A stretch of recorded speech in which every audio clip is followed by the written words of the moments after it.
Amizaga gaba gahwire nagaza kwera amagomborora 3 Karungu, Betia, Buhunga kandi mu magomborora gagona harimo ibyaro 5 na 4 bahana amani omumyoga yitu etakushana tukareba ko ku 12 project ejo batwanjuraha rero twagaruka kusima kanga no kushemererwa. This project works as of today is about 70% the work done, and the flow of water per day is about 2,200,000 liters per day. Achikwatirine nkebyagana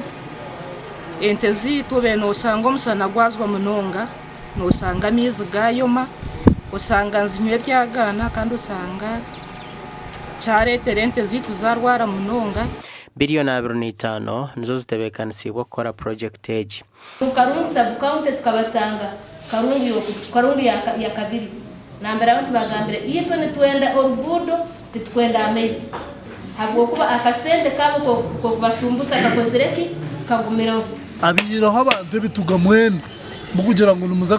kubanguhisiza kufuna sente za compensation ngo turiho tuje kubakwata kwena mango kiyawe kitugo umuntu ogendo zigarure kare takizi abo kuba umuntu karagiye ngo kamuyewe sente ubori cya manero C3 ubori cya manero C1 noza kurufandinga sente zo on top of government kizababara ruyomeine sente zakuza kutunga kandi nubuza kushererwa ukanitikwa kugireta nitikwa kumushashasho project ndeba uneja kutuyambite nk'abacara ninga abantu babwejo ninga abantu bakarungu